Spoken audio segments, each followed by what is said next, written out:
All right. Ready to stir up some trouble. We're diving into Mike Mignola's world, Hellboy. The Crooked Man. But here's the thing. This time, it's not hitting the big screen. Straight to V-Day, can you believe that? But hey, we're not shying away from a challenge. That's right. We've got 2 reviews, IGN and Empire, and let me tell you, they are serving up some seriously different takes, like fire and brimstone levels of different. You know, it's funny because for all their differences, both reviews actually agree on one key thing. This is probably the closest we've gotten to seeing Mignola's style, that distinct style he has, really come alive on screen, at least in live action, that is. Oh, they were not kidding about going all in on the source material this time. Yeah. IGN even called it the most faithful adaptation yet. And we've had those animated Hellboy films, too, which were pretty spot on. Yeah, and it goes beyond just the look of it. Mignola actually co-wrote the screenplay for this one, which tells you he had a real hand in shaping how his world was translated to film. We haven't seen that level of creative control in the previous live-action films. Okay, so big win for the diehards out there. But for those who might be thinking, hold on, who is this Hellboy guy anyway? We're talking demon, but like the good kind. Summoned to Earth back in World War II, trench coat, sawed-off horns, giant right hand. You get the picture. And for once, they skip the whole origin story thing. Thank goodness. We jump right into 1959. Hellboy's already in the thick of it. It's a smart move. Bypassing the origin, it gives the movie a more focused feel. Empire even mentioned that it feels smaller in scale compared to those apocalypse vibes of the others. More personal, maybe? Personal, huh?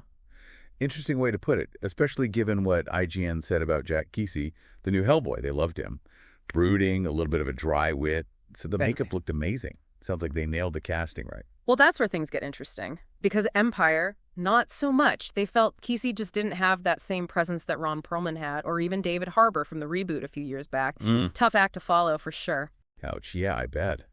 And speaking of tough, both reviews brought up the, shall we say, intimate budget for this one. Sounds like The Crooked Man was made with a shoestring and a prayer. And this is where it gets really fascinating to me, because both reviews acknowledge those budget limits, but they point out totally different impacts. Empire felt it hurt the storytelling, even compared it to a 90s Monster of the Week TV show. Fun, but a little cheesy. Yeah, I can see that. Those shows had their moments, but they weren't exactly known for their groundbreaking plots. Exactly. But then you have IGN, who agreed that the CGI, the cinematography, weren't exactly top tier, especially when it came to the Appalachian setting. They thought the location, which, come on, has tons of potential for creepiness, wasn't used to its full effect. So, a mixed bag so far, wouldn't you say? Faithful to the comics, new Hellboy dividing opinions, tight budget that might have held it back. Is this a recipe for disaster? Not so fast. Believe it or not, both reviews actually found things to enjoy, which is what I love about these deep dives. It's going beyond the surface, seeing the different sides. Okay, you can't just tease us like that. What did they actually like about The Crooked Man? Don't leave me hanging. Okay, get this. IGN actually compared it to, get this, the Evil Dead movies. You know, that scrappy, over-the-top, supernatural kind of fun. They even said it blows some of those big-budget comic book flocks we've seen this year right out of the water. Whoa, really? They went there. I kind of love that, though. Give credit where it's due, am I right? Sometimes, even with limitations, a movie just clicks.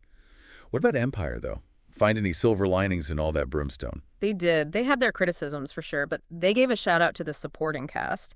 Said Leah McNamara is particularly chilling as the villain, this witch, Effie Kolb, called her performance captivating. See, a great villain can make even a low-budget flick worth watching. Maybe those budget restrictions forced them to get creative with the characters, you know. Less CGI, more substance. It's an interesting thought, but before we get too far down that road, there's this one detail. Both reviews mentioned it, this creepy crawly that shows up early in the film.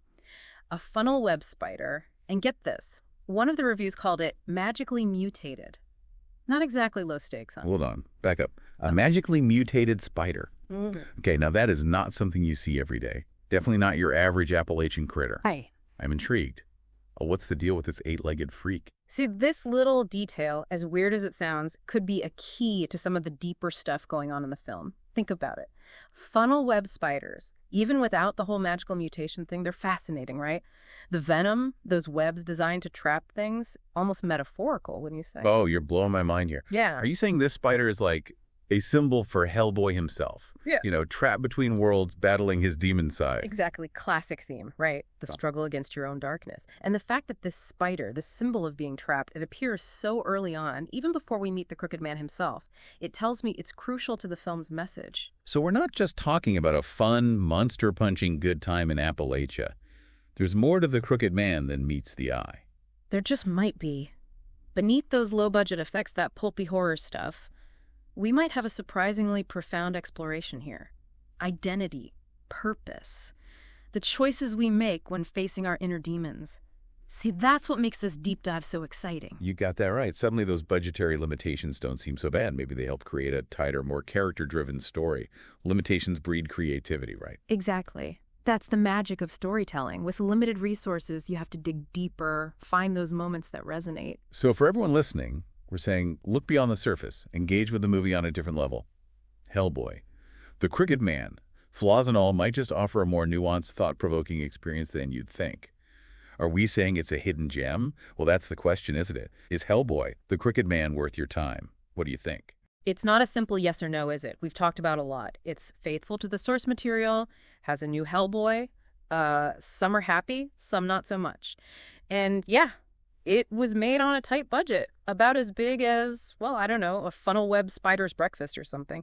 But maybe those things aren't deal breakers, you know? Maybe they actually add something to the whole thing. Like they say, one person's trash is another's treasure chest full of occult artifacts. And, hey, that's what we're all about here, right? Giving you the info so you can make up your own mind. Absolutely. We've laid out the different perspectives, what the critics thought, even dug into that whole spider symbolism thing. So look, if you're after a huge CGI fest of a superhero movie, this might not be it.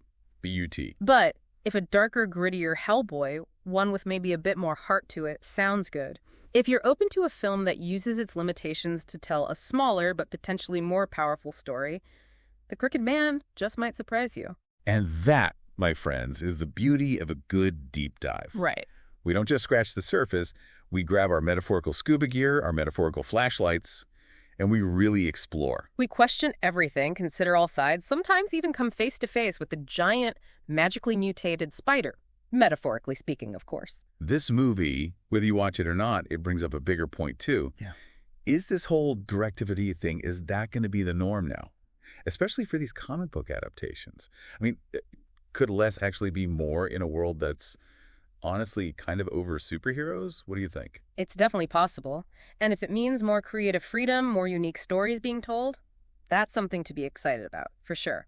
Only time will tell, but The Crooked Man could be a sign of what's to come. There you have it. A new Hellboy movie, some thought-provoking reviews, more questions than answers, and maybe, just maybe, a glimpse into the future of how we experience these stories. Until next time, keep those minds open and never be afraid to dive a little deeper.